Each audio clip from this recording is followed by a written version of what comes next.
안녕하십니까. 2014년 7월 26일 수업을 시작하도록 하겠습니다. 이제 여러분들이 잘 알고 계시는 것처럼 이제 시험이 일주일밖에 안 남았습니다. 그래서 마음이 조금 조급하실 수도 있는데 이럴 때일수록 조금 여유를 가지고 지금까지 힘들게 공부하셨기 때문에 일주일 동안 나머지를 잘 정리하실 수 있는 그런 부분을 가져가시기 바라겠습니다. 오늘은 이제 그 발성배전 연구반 교재 수업은 다 끝났습니다. 근데 그거하고 별도로 이제 여러분들이 이제 시험이 별로 남지 않았기 때문에 시험에 관련된 그 관연도 문제 부분을 간단하게 설명드리고 거기에 대한 키워드를 만들어가는 과정에 대해서 서로 알아보도록 하겠습니다. 다음 주가 시험이다 보니까 먼저 이제 시험 답안지 작성 방법에 대해서 먼저 간단하게 설명을 드리고 그 다음에 관연도 문제에 대한 제목만 한번 칠판에다 한 번씩 적어보겠습니다. 왜냐면 적는 게 가장 좋거든요. 적어보면서 이런 게 있구나, 그리고 왜 이게 나오게 됐는지 그 원인을 한번 보시고 그 다음 거기에 대해서 세부적으로 또 들어가면서 여러 번 반복할 수 있게끔 그렇게 하도록 하겠습니다.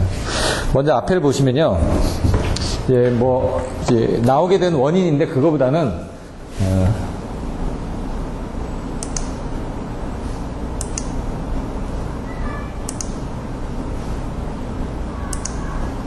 자, 이렇게 나와 있습니다. 약간 틀리긴 하지만 형태는 비슷하니까 매태 그냥 쓰시고요. 자격증명, 발성배전 기술사 이렇게 써주시면 됩니다. 그리고 여기 부분은 이 구멍을 해가지고 나중에 그 시험이 끝나고 나면 분철을 해가지고 요 뒷부분에 이제 수험자 성명하고 번호가 적혀지게끔 되는데 그 부분을 보지 말고 채점을 하게끔 하기 위해서 저기 구멍을 뚫어 놓은 겁니다. 14면입니다. 여기 보시면 잘 읽어보시면은 7장인데 간혹 가다가 이게 그 중간에 빠져있는 경우가 있습니다. 저한테는 그런 경우는 없었는데 다른 사람한테 그런 경우가 한번 발견된 적은 제가 봤거든요. 같은 교시에서. 그렇기 때문에 한번 1, 2, 3, 4, 5, 6, 7, 8 하면서 미리 한번 이거를 접어 주십시오. 이렇게 한번 접어서 넘기기 편하게끔 한번 접어 놓으면 그 다음부터 좀 쓰기가 편하거든요. 그리고 이제 주의하실 게 넘기다 보면 나중에 2장을 넘겨가지고 또 쓰시는 경우도 있습니다. 네. 그렇기 때문에 그런 경우는 당황하지 마십시오. 절대. 그 2장 사이에 빈 부분에 X하고 그냥 쓰시면 됩니다. 어차피 14장인데 여러분들이 14장을 쓰시기가 힘듭니다. 진짜로. 보통 쓰시게 되면 12장 쓰시면 많이 쓰시거든요.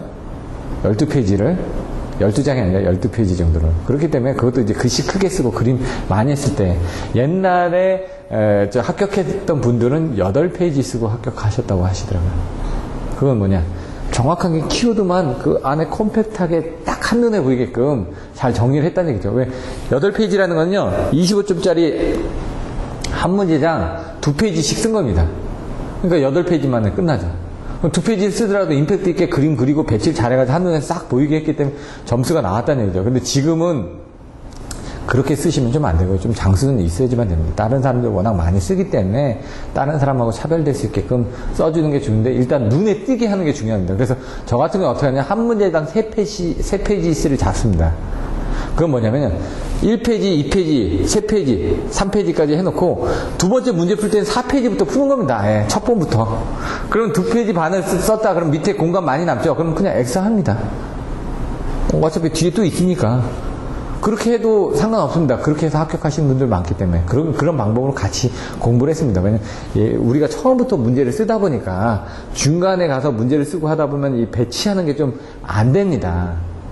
그러니까 많이 안 써보신 분들은 이걸 어떻게 배치할까 막 힘들어 하거든요. 그게 아니라 문제 2줄 쓰고 한 칸 쓰고 그 다음에 답한 다음에 한 줄 띄우고 나서 답한 다음에 이렇게 쭉쭉 내려가는 게 익숙해지다 보면 처음부터 우리가 계속 써왔기 때문에 어떤 문제가 되더라도 처음부터 쓰게 되면은 답안에 맞게끔 쉽게 가실 수가 있다는 얘기입니다. 그래서 그런 것들도 한 가지 방법이고요. 저도 이렇게 이제 브레이크가 있었는데요. 예.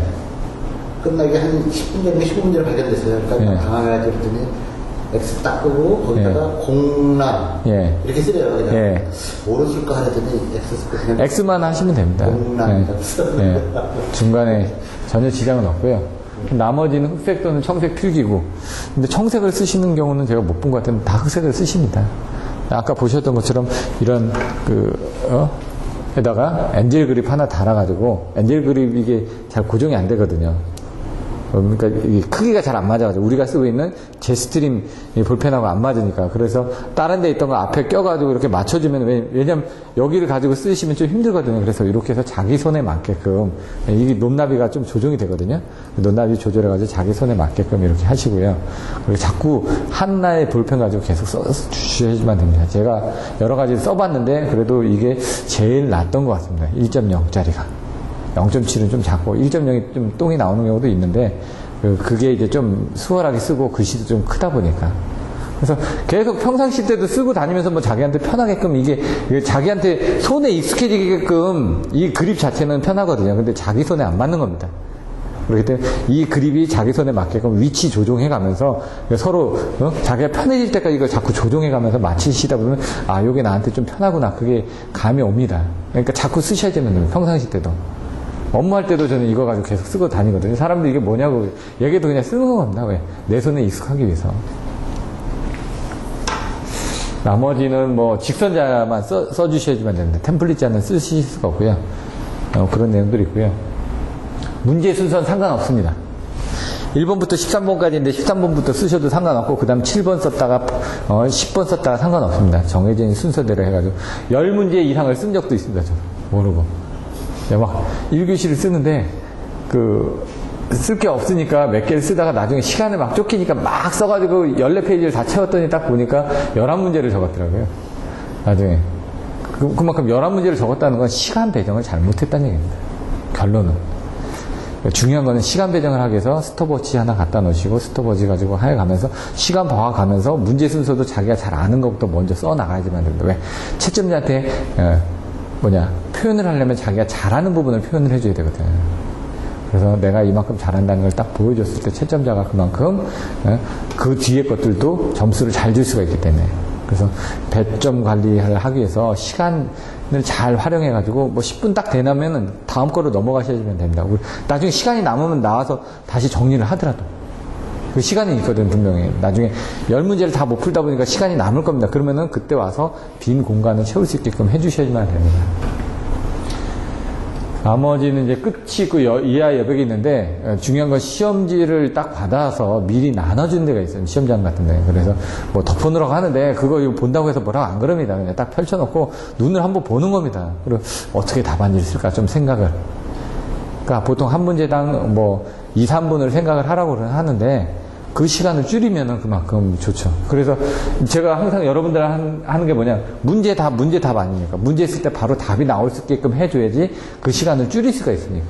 그러고 나서 그게 딱 키워드가 생각이 나면 그다음부터 그냥 달려가는 거면 앞만 보고 달려가다 보면은 자기가 정해져 있는 시간에 쓸 수 있게끔 자꾸 노력을 해야 되는데 그런 부분들은 여러분들이 평상시에 훈련이 되어 있어야지만 됩니다. 네 문제 하면 한 문제당 3페이지 정도에서 3, 40. 그렇죠. 그러니까 이게 14페이지이기 때문에 25점짜리 4문제인 경우 같은 경우는 3페이지를 생각을 하고 그냥 작성을 하는 겁니다. 그러면 3페이지가 넘어갈 수도 있습니다. 4페이지를 쓸 수도 있습니다. 4문제는 몇 페이지 정도 하나에 4문제 정도면은 12페이지를 딱 생각하시면 돼요. 10문제. 10문제일 경우는 그거는 좀 틀려지는데 12페이지 정도는 가죠, 보통. 왜냐면 중간에 이 갭이 있다 보니까 자꾸 한 문제를 한 페이지에 써야 되는데 그걸 못 씁니다. 잘 조정이 안 되기 때문에 한 페이지를 넘어가게 되거든요. 어떤 경우는 반 페이지밖에 또 못 씁니다. 쓸 게 없어서. 그래서 12페이지를 쓰라는 얘기는 한 페이지가 넘게끔 조금씩 쓰다 보면은 10문제니까 10페이지가 나올 거 아닙니까? 근데 왜 뒤 아래 여백들이 있으니까 그게 넘어가면 한 11페이지, 12페이지가 넘어간다는 얘기죠. 그러니까 제 얘기는 문제하고 뒤에 빼고 한 페이지 정도 분량을 쓸 수 있게끔 평상시 때 노력을 해주셔야 된다는 얘기죠. 한 페이지가 이게 21줄인가요? 예, 21줄이니까 몇 줄 안 됩니다. 21줄 해봤자 20줄밖에 안 된다는 얘기죠. 그러면 예를 들어 정의 뭐 제목 쓰고 2줄 쓰면 정의 3줄 나가죠? 그 다음에 뭐가 있을까요? 종류. 그럼 종류 있고 뭐 하나, 둘, 셋, 넷 하면 5개 나가죠? 그 다음에 원인, 영향, 대체, 뭐 장점, 단점 하게 되면 그렇게 키워드를 써도 딱 한 페이지가 쭉 나갑니다. 근데 옆에 공간이 비죠. 거기에다 이제 그림 그리고 그 다음에 수식 적어놓고 그럼 한 페이지가 꽉 차게 보이게끔 적어줘야 된다는 겁니다. 한 페이지라고 해서 그 한 페이지가 밑으로 한 페이지가 아니라 전체적으로 한 페이지가 딱 잘 보이게끔. 그래서 저희가 처음에 하는 게 10점짜리 답안지를 쓰라는 게 10점짜리 키워드를 이렇게 목차만 만들라는 얘기입니다. 목차만 만들고 그다음 옆에 있는 것들은 25점짜리에 맞게끔 거기에서 인용해가지고 그림 요약해서 그린다든가 수식 하나 적는다든가 그러면 이게 25점 답안지를 10점으로 요약하는 거거든요. 그 훈련들을 자꾸 처음부터 시작을 해야지 그 상황에 와서 10점짜리도 쓰고 25점짜리도 쓰니까 그게 쉽지가 않기 때문에 지금 뭐 계속 하라는 얘기고 여러분들이 답안지를 쓰셨을 때 그걸 보고 이런 것들을 좀 바꿨으면 좋겠다. 지금은 답안지를 쓰시지 않고 그냥 그 듣기만 하다 보니까 어느 정도 쓰긴 하는데 그게 이제 배점하고 잘 연결이 안 되는 겁니다. 점수를 쓰긴 썼는데 점수가 조금 부족하게 나오는 겁니다, 지금. 그래서 그 부분들은 시험을 자꾸 보면서 보완을 해나가면 점수가 더 잘 나오실 수 있습니다. 나머지 내용들은 여기 보시면은 뭐 뒤에 것들은 나중에 또 설명합니다. 이런 식으로 수험번호, 성명이 있습니다. 수업번호 이제 지역에 따라서 해서 써주시고, 그러면 처음에 이것들은 시험 시작하기 전에 나눠줍니다. 나눠주기 때문에 하고, 여기 번호 쓰고, 쭉 쓰고, 그 다음에 답 쓰고, 뭐 이런 식으로 해주시면 되거든요. 답 쓰고, 1, 뭐 이렇게 하고, 끝나고 나서 끝! 하고 두 줄 띄고, 그 다음에 다시 또 문제 쓰고 이렇게 가시면 됩니다. 그리고 맨 밑에 이하 여백 써주시고. 중요한 게, 모의 시험을 한번 보면은 당황하지 않습니다. 그래서 나중에는 다음 연구반 수업 때는 매번 이걸 가지고 오실 겁니다. 매번. 그날 시험 볼 거. 14장이거든요. 그럼 30분이든 60분이든 시험을 볼 거면 그거나 가져와서 거기다 적습니다. 적고 나서 그날 시험 볼 거, 시험 본 걸 가지고 또 수업을 할 거 아닙니까? 관연도 문제를 똑같이 볼 겁니다. 관연도 문제를. 그러면 본인이 쓰기가 힘듭니다. 근데 문제는 1교시부터 4교시 중에 본인이 쓸 수 있는 걸 써보라는 얘기죠. 다. 문제는 저희가 선택 안 해드리겠습니다. 본인이 쓸 수 있는 거 한번 써보라고. 처음에는. 그러다가 이제 좀 시간이 지나면은 문제를 선택해 드릴 거고. 왜? 중요한 문제를 선택하겠다는 얘기예요. 그때. 처음에는 어떻게 쓰시는지 보기 위해서 얼마나 쓰시고, 얼마나 알고 있고, 어떻게 전개를 하는지 보기 위해서 그렇게 나가다가 나중에 어느 정도 전개가 되기 시작하면 아, 이분들이 요 정도 레벨이 되겠다. 그러면 그 레벨에 맞는 문제를 몇 개 선택을 해주고 그 시간 안에 쓰게끔 자꾸 유도를 하다 보면은 문제는 정해졌으니까 그 시간에는 그 문제만 쓰는 겁니다. 이후에는. 그러면은 이제 문제를 쓰고 나서 다른 사람과 비교해보면 벌써 차이가 나죠. 그러면서 이제 자기가 그걸 어떻게 써야 되는지 그런 것들을 수업 시간에 이거는 이런 식으로 키워드를 만들어서 이런 식으로 전개를 해서 답안지를 쓸 때 시간 배점을 이렇게 맞춰서 이렇게 해주셔야만 됩니다. 이렇게 하다 보면은 그게 자꾸 매주 시험 보고 하다 보면 관연도 문제에 익숙해지면은 여러분들이 시험장에 갔을 때 50%는 일단 익숙해지는 겁니다. 문제가 딱 보면 50%는 관연도 문제에서 나오거든요. 무조건 50% 정도는. 그러니까 시험지를 봤을 때 부담이 좀 덜한 겁니다. 6문제 중에 3문제는 알겠어. 왜 4문제만 쓰면 되는데 3문제는 아니까 편하게 느껴지는 겁니다. 뭐 시험을 보더라도 일단 조금씩은 쓰니까. 아예 못 쓰는 것보다는 쓰니까. 그게 중요한 거니까 관연도 문제를 연구반에서 다음번에 하겠다는 얘기는 그겁니다. 이런 식으로 이제 내용도 써주시고, 그 다음에, 지금은 바로 이제 칠판에 가서 한번 적어보겠습니다. 한 150문제 정도? 제목만. 여러분들도 한번 같이 적어보십시오. 그러면서 이게 왜 이렇게 나왔는지 순서를 한번 보도록 하겠습니다. 그걸 적고 나서 이게 왜 이렇게 나왔는지 다시 한번 내용을 보겠습니다. 왜냐면 제 방식은 일단 먼저 이제 결론부터 보는 겁니다. 결론 보고 이게 왜 나왔을까? 그리고 또 다시 한번 반복하고 이렇게 하다 보면 한 3번이 반복이 됩니다. 3번. 근데 말로 하면서 쓰셔야지만 됩니다. 귀로 듣고 머리로 생각하고. 말, 생각, 귀로 듣고, 그 다음 또 뭐였지? 말로 하고, 생각하고, 그 다음 눈으로 보고, 그 다음에 귀로 듣고, 손으로 쓰고, 오감을 활용하라고요. 이렇게 5개. 최소 3가지 이상을 써 주셔야지만 됩니다. 그럼 여기다 한번 잠깐 적어보도록 하겠습니다.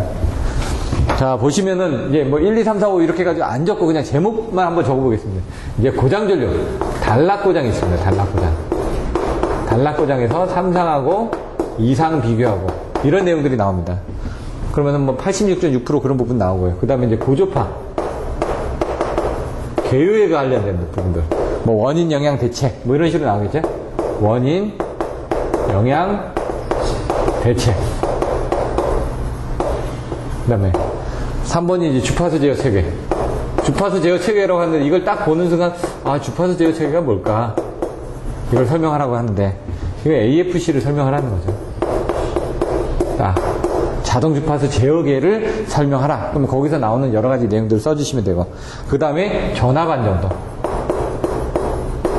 안정도가 세 가지가 있다고 그랬죠. 일단 위상각 안정도, 주파수 안정도, 전압 안정도가 있습니다. 근데 주파수 안정도 거는 안 하고, 위상각 안정도 아니면 전압 안정도인데, 전압 안정도가 빈도가 높았다는 얘기입니다. 그만큼. 위상각 안정, 그러니까 전압 안정도 하나로만 해서 빈도가 넘었고, 이제 나머지 안정도들은 다 쪼개지다 보니까, 항목별로 쪼개지다 보니까, 이런 부분이 있었고요. 그 다음에 HVDC. 직류송전 방식. 자, 많이 나왔던 이런 부분이 있었고요. 그 다음 발전기 보호 방식. 이따 키워드가 나올 땐 발전기 보호 방식 키워드가 뭐였죠? 크위지 파상은 발전기의 병렬 운전 조건이고요. 보호 방식입니다. 뭐 앞비 나오는 거. 네? 자, 전, 개, 과, 단, 역, 발, 속, 주, 앞, 비. 전이 뭐죠? 전기자. 예. 그러니까 이걸 잘 생각하시면 발전기가 어떻게 되냐. 전기자하고 계자로 이루어져 있는데, 전기자에 대한 단락지락, 계자에 대한 지락상실, 이렇게 줄줄줄줄 나오게끔. 아까도 여기 부분 나왔는데, 일단 이게 나와야지 그 다음에 나옵니다. 그림 그리고 이거 기능 설명하고, 이런 식으로. 자, 그 다음에 열혈 향상 대책 5가지. 이것도 중요하다는 얘기죠. 예? 열혈 향상 대책이요?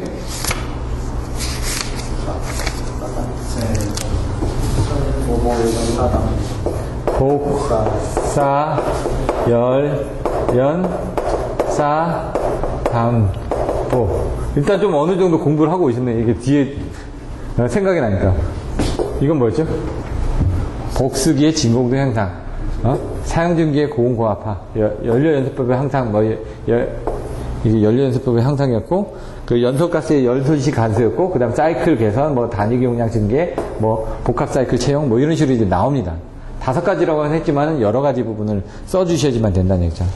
그 다음에 역률 조정. 최근에 역률 조정 부분이 문제가 안 나왔으니까 이 부분도 고려를 해 주셔야지만 됩니다. 이익이 뭐냐? 10점짜리 나오죠. 키워드. 역률 조정 2, 소납 요소. 이런 식으로.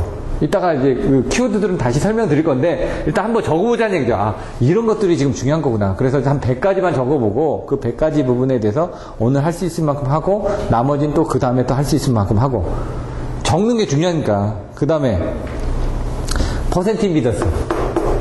정의를 물어본다. 1차 측에서 바라보고 2차 측에 바라봤을 때 다 같다라는 걸 증명하라든가. 이런 식으로 퍼센트 임피던스에 나올 수 있는 문제들이 있으니까. 그리고 유효접지. 정의, 조건, 장단점. 유효접지 정의가 뭐였죠?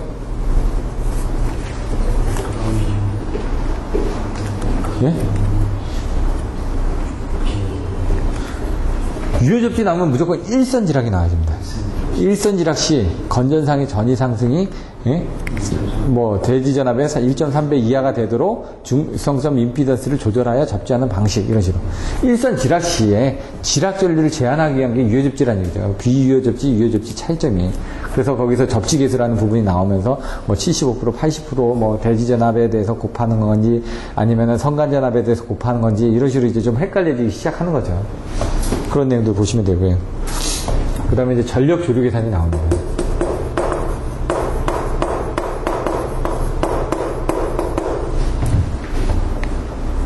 지금 이 전력 조류 계산 한 문제가 이렇게 중요하게 나오는 겁니다, 지금. 그 다음에 절연협조. 절연협조의 정의가 뭐라고요? 예, 이렇게 얘가 딱 나오면 필기의 제한전압이 나와야 되는데. 뭐가 나왔을 때 얘는 일선지락이 나와야 되고요. 얘 퍼센트 임피던스는 증명하는 부분이나 1차 측에서 2차 측을 바라봤을 때 부분이고요.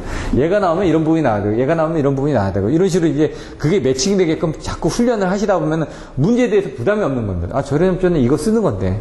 일단 처음에가 말이 나와야 되거든요. 외국인 만나서 자꾸 생각하시면 안 됩니다. 그냥 무조건 던지다 보면은 얘기가 됩니다. 틀려도 막 얘기하다 보면, 안 되면 손짓 발짓 해가면서 하는 거죠.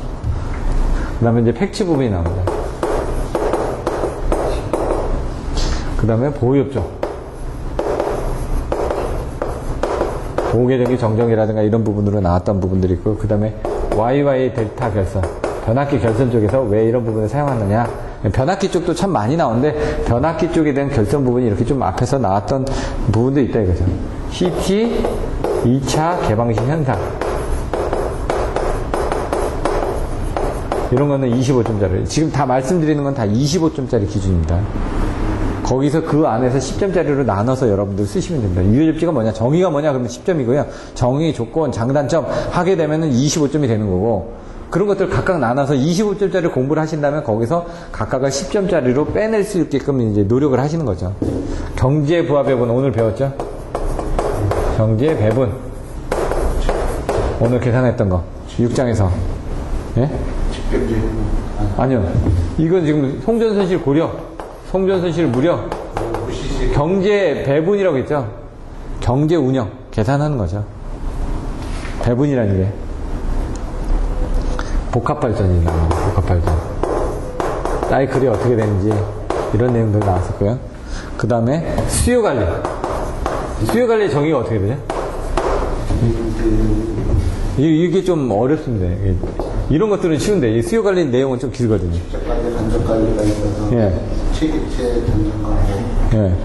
저는 이렇게 어떻게 했냐면 수기부절인가 그거는 이제 그 부분이고, 전소패 평투지 효비절 해가지고 전기자의 소비 패턴에 전소패 패턴에 전소패 평투지 평준화를 함으로써 투자를 지연시키고 회피시켜서 비용을 절감하기 위한 활동이다. 뭐 이런 식으로 이제 키워드가 나오면 그 다음부터 이렇게 나갑니다. 그 다음 수기부절 증가해가지고 전략적 소비절약부터 해가지고 최대 수요 뭐 이전해가지고 내용들을 이제 써 나가면서 그 다음에 이제 직접 제어, 그 다음 간접 제어 해가지고 내용들을 써주겠다. 이게 지금 이런 문제가 나왔을 때 난 답안지를 어떻게 쓰겠다 이렇게 말로 되면은 그 다음에 거기에 채워 나가면 됩니다. 그 다음에 생각 안 나는 건 그 다음부터 자꾸 생각을 해야 되는 거죠. 수요관리 부분 됐고, 그 진행파 투과 반사, 투과파 반사파 계속 선정하는 부분이 나왔고요. 그 다음에 어드민터스 행렬, 와이브스 행렬, 그래서 행렬 취행렬이라든가 스파시티 행렬이라든가 아니면 이걸 계산하는 부분이라든가 이런 것들이 나왔었고요. 그 다음에 발전기 가능 출력 곡선. 이거는 뭐 꼭 이 순서는 아닙니다. 여기까지 있다는 건 요 안에서 순서는 얼마든지 바뀔 수 있는데, 문제는 이제 그만큼 중요도가 높은 부분은 앞으로 몰려간 겁니다. 네, 발전기 가능 출력 곡선 원점번에 나왔는데 바로. 아니, 그거는 모릅니다. 왜냐면 저번에 25점짜리가 나왔는데 10점짜리로 간단하게 물어볼 수도 있거든요. 그거는 모르거든요. 아니면은 이 가능출력 곡선이 시험 문제에 안 나오더라도 그 가능출력 곡선 안에 있는 어떤 내용을 다른 답안지에 또 써먹을 수가 있기 때문에 바로 전에 나왔던 이런 문제들은 자꾸 보셔야지만 됩니다. 똑같은 문제는 안 나와도 분명히 연결이 됐기 때문에 거기에 있는 테마를 갖다가 답안지에 부분적으로 활용을 하실 수가 있거든요. 그 다음 단락용량 경감 대책.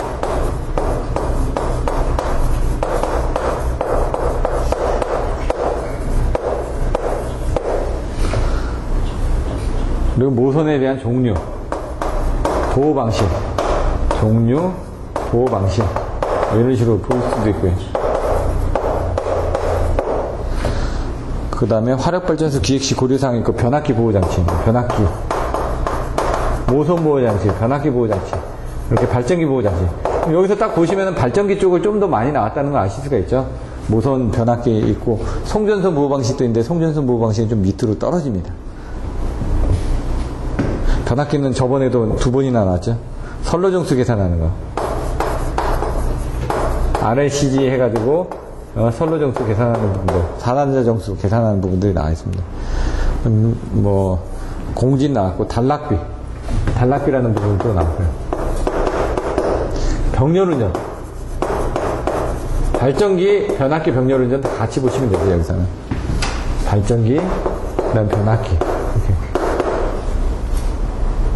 거리계전기가 나옵니다. 거리계전기 저번에도 나왔지만 거리계전기 부분이 송전선 보호 방식보다는 이 거리계전기가 문제점이 많기 때문에 거리계전기를 더 많이 물어봤고, 송전선 보호 방식은 체계적인 부분으로 봤던 겁니다.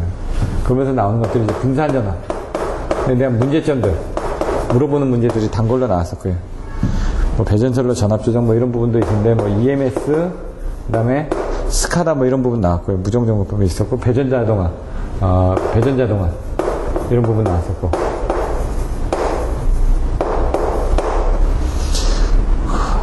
단건 변압기 여자 드립 전력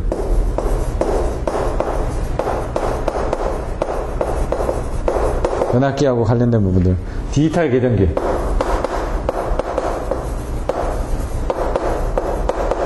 송전선 진동 대책 앞에 한 100개만 한번 적어보는 겁니다 지금.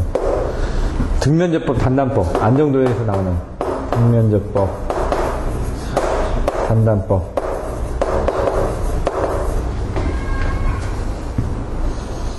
그리고 안정도 부분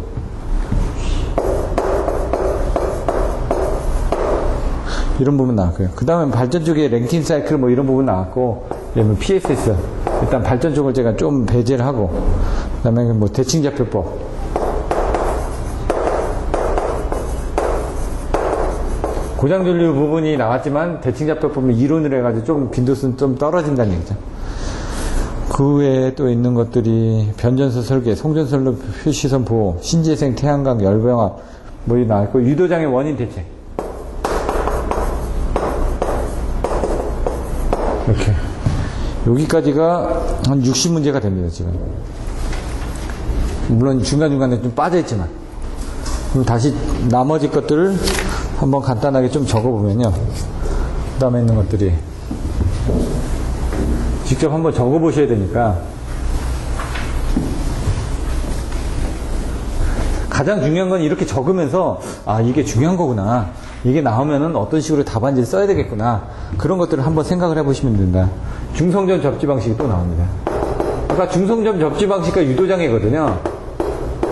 육장애 그 두 개가 다 문제라는 얘기죠. 제목을 보시면 문제라는 걸 알 수가 있습니다. 뭐 철탑의 종류 뭐 이런 케이블 선정인데 뭐 이제 코로나 이런 부분도 나왔고 피레기 그리고 지하에 있을 변전소에 관련된 그런 부분들 콘덴서 실에 관련된 부분도 있고요. 그 다음에 지속성 이상전압 이런 부분 다 이제 이상전압에 관련된 부분 이상전압 그리고 병렬운전 변압기 뭐 됐고 복도체 장단점 선로정수 코로나 복도체 다 그 장이죠. 그러니까 이제 앞에서 송배등공항에서 급하게 중요하다고 얘기했던 그런 부분들이 생각이 나는 겁니다. 그러면서 이제 사단자 정수 또 나오고 사고 파급 원인 대책 사고 파급 원인 대책하면 키워드가 뭐였죠? 네, 유무가산 해가지고 딱 나오는 그런 식으로 그렇게 보시면 되고요. 그 다음에 신뢰도 부분이 오늘도 얘기했지만 신뢰도 부분이 또 나왔었습니다. 신뢰도 LOPP 뭐 LOLP 뭐 해가지고 나와 있는 그런 건 10점짜리로 그런 거 한번 보시면 되고 신재생 에너지 해가지고 아까 얘기했던 분산전원이 신재생 분산전원 이런 것들을 전원 연결 시 문제점이라든가 이런 식으로 또 보셔도 되고요. 안정도 아까 앞에서도 안정도가 있었는데 그 안정도가 뭐가 틀리냐 거기는 안정도의 종류를 물었고 여기는 안정도의 향상 대책을 물었습니다. 연계 부분이 나왔고 전력 품질이 중요합니다. 오늘 나왔던 뭐 플리커라든가 세그 수혜 뭐 하모니 이런 부분들도 중요한 부분이고요. 전력 원선도도 있었는데 그거는 빼고요. 절연열화 요것도 단골 손님입니다. 케이블에 대한 절연열화 변압기에 대한 절연열화 이런 식으로 여러가지 절연열화를 보는 부분이 있고 부분방정 그다음 PD 그 부분하고 같이 해서 연결해서 보시면 됩니다. 실제로도 많이 이루어지고 있기 때문에. 그 다음에 접지 설계 발변전소 접지 설계 많이 나왔거든요. 그 부분도 나왔고 제폐로 단상제폐로, 삼상제폐로, 단상 플러스 삼상제폐로, 다상제폐로 하면서 이제 그 HSGS까지 제폐로를 하면서 HSGS 이렇게 같이 한번 봐주시면 되고요. 그 다음 캐비테이션 뭐 CC 유기전압 저감대책 페란치 자기여자 현상 페란치 현상 발전기 자기여자 현상 이거 5-8 제가 맨날 나온다고 했던 그 부분들이고요. 그 다음에 고속도 제표로 제기전압 제점화, TRV, 이런 부분들. 그러니까 차단기하고 관련된 이런 부분들이 또 나옵니다. 최대 전력 전송 조건 같은 것도 한번 봐주셔야 되고요. 계산 문제로 같이 나오는 부분. 시험할 때 보시면은 여러 가지 이렇게 해가지고 여기다 뭘 해가지고 하는 부분들이 있고, 결국 이제 검주기를 이용해가지고 얘 곱하기 얘 곱하기는 같다 해가지고 이제 하는 방법들이 있지 않습니까? 여러 가지 방법들이 뭐가 있는지. 이제 부분방전법 말고 지금 여러분이 열화진단법에 가서 보시면 탄델타법이라든가 이런 것들이 어떤 그 방식을 쓰는지 이런 것들도 한번 보시면 되고요. 그 다음에 이제 SSR 저주파 현상 같은 거, 그 다음에 누전 차단기 ELB 이런 것들도 나왔었습니다. 좀 빈도는 떨어지지만. 그 다음 고장전류 계산하고 발전기 기본식. 아까 대칭잡표법부터 나왔지만 대칭잡표법을 하기 위해서 발전기 기본식이 있거든요. 고대 발전해가지고 고장조건, 대칭잡표법, 발전기 기본식, 원하는 전압전류를 계산한다. 이런 식으로 1, 2, 3, 4를 외웠지 않습니까? 고대 발전에서 아까 대칭잡표법 나왔죠. 앞에서 단락전류 계산하는 거 나왔죠. 발전기 기본식은 좀 뒤로 떨어졌죠. 이런 식으로 순서적으로도 보시면 전체적인 걸 물어보는 게 많이 나오고, 그 다음에 이론적인 부분이 나오고, 거기에 대한 보완 부분이 나오고, 이런 식으로 이제 그 상황에 따라서 틀려집니다. 배전솔로 신도시 전력 부분도 있고, 회전계장 채택 이유도 있고, 여러 가지가 있습니다. 스폰 네트워크도 있고, 변압기, 소음, 뭐 이런 부분도 나왔습니다. 그리고 뭐 50Hz, 60Hz, 혼용 사용 시의 문제점이라든가 이런 식으로 변압기 쪽에서 같이 봐주시면 되고요. 손실, 용량, 뭐 변압기 온도 상승 측정 방법, 뭐 반환부하법, 등값부하법, 온도 상승법, 뭐 이렇게 해서 반등실 해가지고 반환부하법, 등값부하법, 실부하법 해가지고 그때 외웠죠. 반등실로 그런 부분 외웠고, 보호계정기, 분산 손실계수. 손실계수가 있고 분산 손실계수가 있고 뭐 말씀드렸죠. 요것도 이제 정리를 잘해서 보시고, 그다음 브릿지 평형 조건 뭐 돼 있고, 송전용량 증대 방안, 송전용량 서지 임피던스 로딩 해가지고 그거에 대한 계산법, 송전용량이 뭔지 정의, 그다음 계산법, 그리고 증대 방안, 여러 가지 내용들이 나오죠. 이런 식으로. 그다음에 뭐 그 활선 내자 장치, 뭐 외부 이상 전압, 서지 임피던스 저감 대체, 원자로, 전자유도 장애, 그 다음에 뭐 유황곡선 같은 것들도 나왔고, 그 다음에 나머지 보시면은 이상전압들 또 나옵니다. 이상전압은 중요한 부분이니까 이상전압에 대한 부분도 나와 있고요. 차단기 표준 동작 책무, 아까 여기서 나왔던 CB하고 관련된 그런 부분에서 나와 있습니다. 그래서 변전소 쪽도 나오고 여러 가지 부분이 나와 있고, 지중 케이블 접속에서 직접 접속이냐, 절연 접속이냐, 유지 접속이냐, 뭐 이렇게 해가지고 종단 접속이냐, 그렇게 해가지고 물어봤던 문제들도 또 나오고요. 케이블 쪽에서. 그러니까 송배전공학의 목차에 따라서 딱 보시면 거기 있던 문제들은 다 나오는 겁니다. 송배전공학은 제가 무조건 목차를 외우라는 게 거기는 다 나온다고 보시면 됩니다. 단지 중요한 부분이 있는 거죠. 별 5개짜리가 있고요. 별 3개짜리가 있고, 아니면 무궁화도 있고, 다이아몬드도 있고, 여러 가지 차이가 있다는 얘기입니다. 그럼 별자리, 요게 아까 처음에 했던 것들은 별자리입니다. 그럼 지금 여기쯤 오면은 여기는 뭐니까? 무궁화 정도 되는 거죠. 그 다음에 여기 다음엔 다이아몬드 정도가 되겠죠. 빈도수는 떨어집니다. 하지만은 다 있다는 얘기죠. 그래서 여러분들이 이 순서적으로 외우는 것도 중요하지만 전체적인 개념을 가지고 여기서 이 장에서 나올 수 있는 문제는 이건데 여기 나왔을 때는 이 옆에 걸 갖다 써서 보완해서 설명하면 되는구나 해가지고 그런 부분들 좀 같이 보셔야지만 된다는 얘기입니다. 지중솔로 포솔 방식, 뭐 피레기,